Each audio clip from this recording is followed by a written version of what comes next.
kita hari ini laksanakan apel konsolidasi dalam kaitannya kemenangan, bukan pemenangan tapi hasil dari pilkada. Kita apelkan, kita rapatkan barisan, kita umumkan karena ini penting, secara politik penting untuk kita supaya menggugah semangat dari kawan-kawan Gerindra. Kita telah memenangkan Pak Ahmad Lutfi sebagai kader Gerindra sebagai Gubernur Jawa Tengah dan telah memenangkan 27 kabupaten kota di Jawa Tengah. Gerindra menang di situ. Kita kalah di 8, tapi kita dari dulu kita punya 1-2 kepala daerah, sekarang kita punya 27. Saya kira sangat dan cukup signifikan untuk modal kita dalam pergerakan politik di Jawa Tengah di tahun-tahun mendatang. Apa Gerindra bukan hanya mengawal setelah kemenangan saja, setelah kemenangannya apa sih yang akan dikawal Gerindra begitu? Oh, tentu saja, kita kan intinya begini, presidennya kan Pak Prabowo, kita sangat berkepentingan ya bahwa idealisme, rencana, program yang ada, yang telah digariskan visi dari Presiden dan Wakil Presiden itu harus terlaksana sampai di bawah.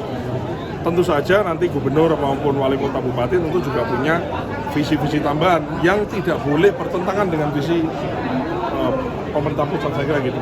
Jadi visi pengentasan kemiskinan, visi ketahanan pangan, ketahanan energi, hilirisasi, kemudian bantuan sosial, pembukaan lapangan kerja dan seterusnya, saya kira itu menjadi prioritas kita kawal.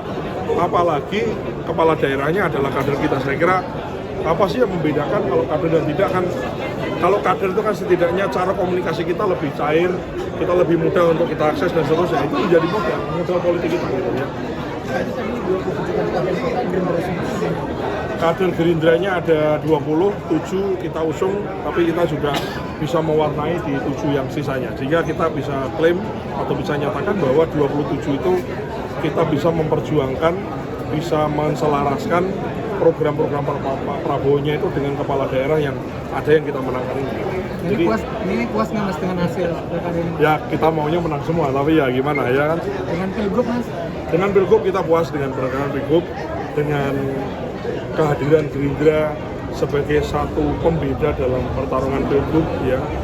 Jawa Tengah ini kan sulit secara politik, sulit untuk kita bergerak, sulit untuk kita berkampanye, tapi yang lambat laun dengan metode-metode yang kita laksanakan, dengan kekompakan dan semangat dari kawan-kawan, akhirnya kita bisa memenangkan pertarungan ini. Jadi saya mengapresiasi semua langkah-langkah yang telah dilakukan oleh Gerindra, baik di provinsi maupun di kabupaten kota sampai tingkat ranting, anak ranting, saksi TPS dan seterusnya. Itu kita kerja keras semua.